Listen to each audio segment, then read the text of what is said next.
Hello and welcome to Fox Gaming. Today I'm going to show you how to make some forest scattered terrain. I have made 3 pieces already and they look like this. The reason that I made these was because I had some trees that would fall over all of the time when I played. So I wanted to make a base for them and at the same time make it in such a way that it could be used as a modular forest. These trees are from Games Workshop, I think. I got them back in the day, but you can use whatever trees you like.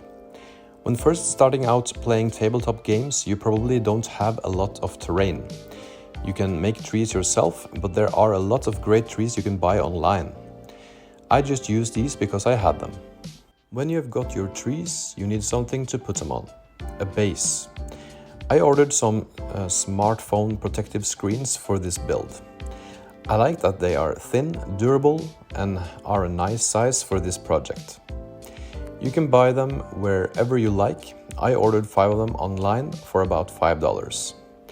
These one have a little gap on one side, and I just used some regular tape to cover up the gap.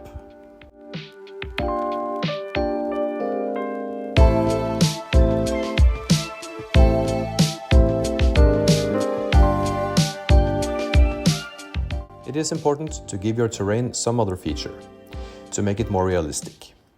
I chose to create some rocks using some insulation foam I had lying around. Cut off some pieces and shape it how you want them to look.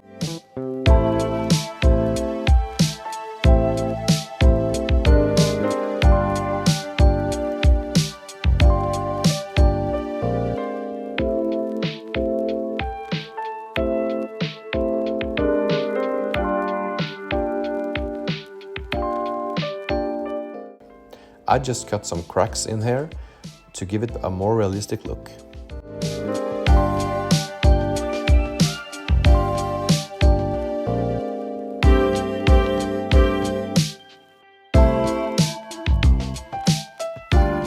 Next, I just glue the trees and the rocks to the base.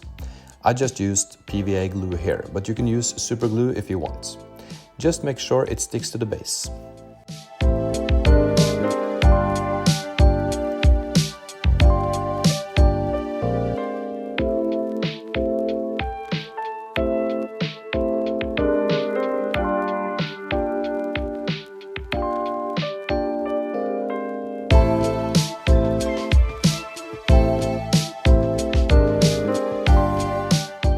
Now we need some structure to our terrain piece. I like to use filler, and in some countries it's called spackle. There are a lot of options out there. I just use this because it's cheap. The downside to using this is that it takes a while to dry, about 24 hours. Just make sure it is completely dry before you continue. Normally this stuff is used to fill in cracks in drywall, but here it makes for a great structure component.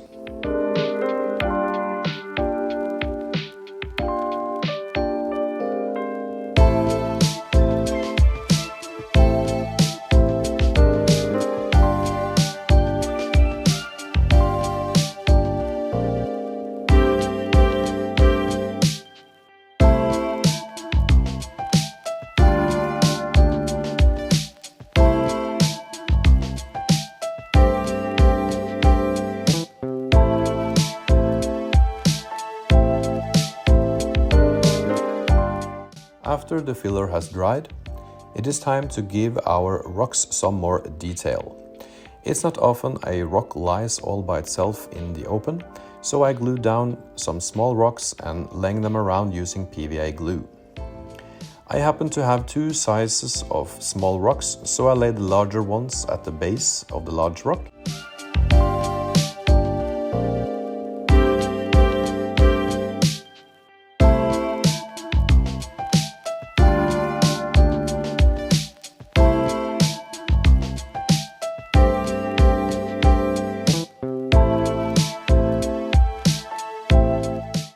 And some small ones outside of that, trying to put the smaller ones at random places.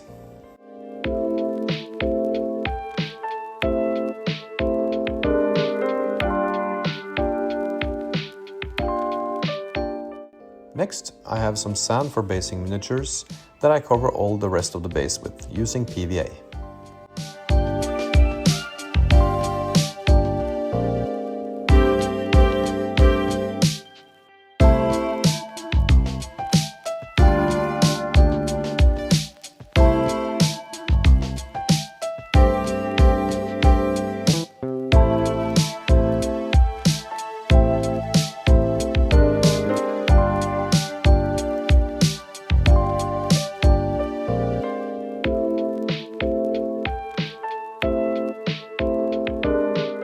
Before the next step, it is important that the glue dries completely, so that the sand doesn't brush off when we're going to paint it later. For painting, I have bought some indoor house paints that I got from my local hardware store. It is much cheaper than to buy paint from hobby shops. These small containers is a color sample that cost about $5. This will last me a long time, even for terrain painting. I bought one earth color, dark brown, a plain white and a plain black. This way you can mix together to get different shades. Just make sure that the color that you buy has a matte finish, as this will look a lot better than the glossy option. I have the paint in a container that is a little easier to use. This is an empty fabric softener bottle. Now that the glue is dry, I will start with the base coating. I paint the rocks black and the rest of the ground dark brown. I have thinned the paint using a little water. And I have mixed in some PVA glue in the paint so it seals the sands and the rocks a little more.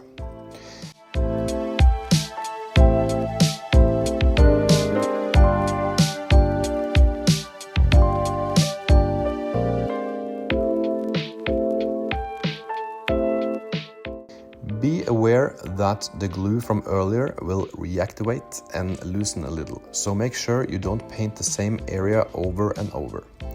Go over once with a nice thick layer of paint.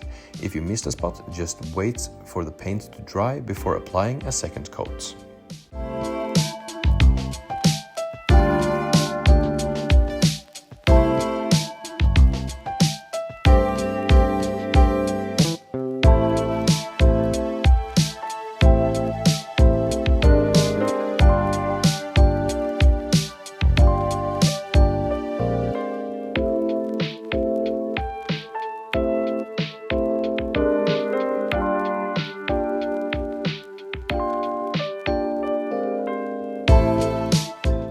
With the base coat completely dry, it's time to dry brush. Starting with the rocks, I mix some white into the black to make a dark gray.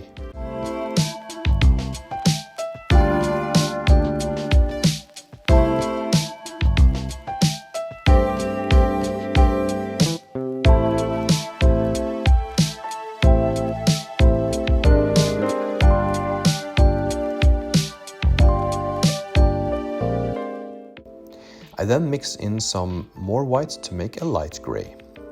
You can go even lighter with a third shade, but I find that 2 highlights is enough. I would use more than 1 highlight, however, because it gives the rock some more dimension.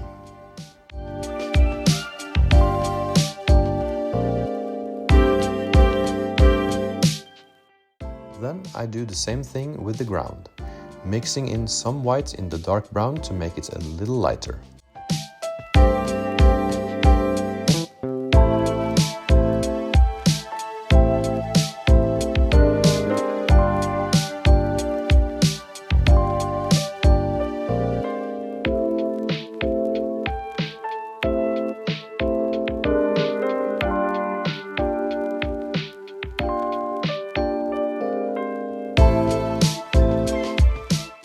And then some more whites on the second dry brush.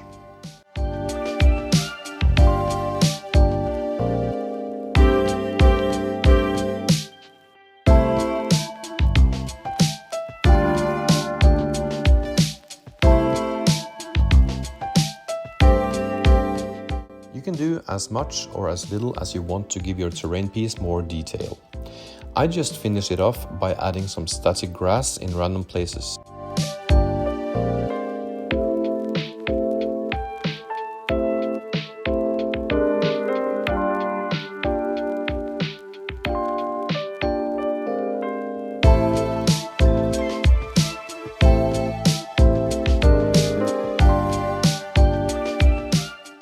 and I use some flock on the rocks to make it appear to have moss growing out of the crevices.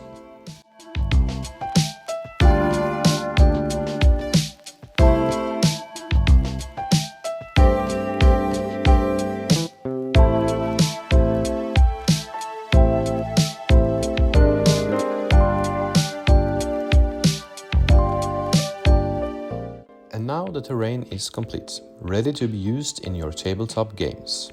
I am happy with the result, and as you can see, it is really easy.